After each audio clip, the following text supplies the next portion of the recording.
ম্যাচের তখন কেবল ৩৩ মিনিট, স্কোরবোর্ডে ৩-০ গোলে এগিয়ে ইন্টার মায়ামি, যেখানে একটি গোল ও একটি অ্যাসিস্ট করে সরাসরি গোলে অবদান লিওনেল মেসির।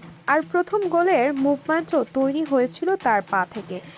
এমন পরিস্থিতি থেকে কোন দল হারতে পারে তা হয়তো খোদ প্রতিপক্ষও ভাবেনি। কিন্তু ফুটবলে যে অসম্ভব বলে কিছু নেই তা আরও একবার প্রমাণ হলো। নতুন স্টেডিয়ামে নিজেদের চতুর্থ ম্যাচেও জয়ের দেখা পেল না মায়ামি।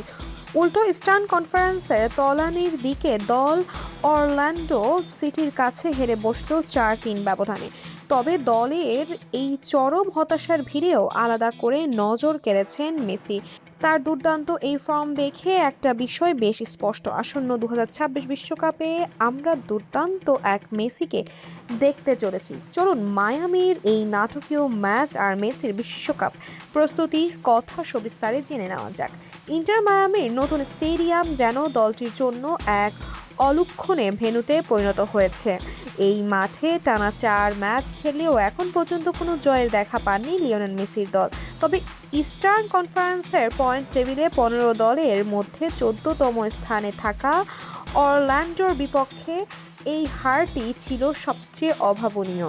ম্যাচের শুরুটা কিন্তু ছিল পুরোপুরি মায়ামির আর লিওনেল মেসির আধিপত্যে।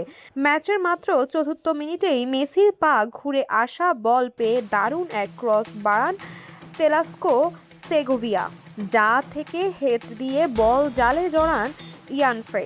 এরপর ২৫ মিনিটে সেই চিরচেনা ম্যাজিক, প্রতিপক্ষের বক্সে একাধিক ডিফেন্ডারের বাধা এড়িয়ে নিখুঁত এক পাসে সেগোভিয়াকে দিয়ে দলের দ্বিতীয় গোলটি করান মেসি। আর ৩৩ মিনিটে নিজের বল জালে জড়িয়ে মায়ামিকে ৩-০ ব্যবধানে এগিয়ে দেন ৮বারের ব্যালন ডি'র জয়ী এই মহাতারকা। কিন্তু এরপর যেন তাসের ঘরের মতো ভেঙে পড়া মায়ামির ডিফেন্স, আর শুরু হয় অরল্যান্ডোর অবিশ্বাস্য প্রত্যাবর্তন। শেষ পর্যন্ত হারতে হয় মায়ামিকে।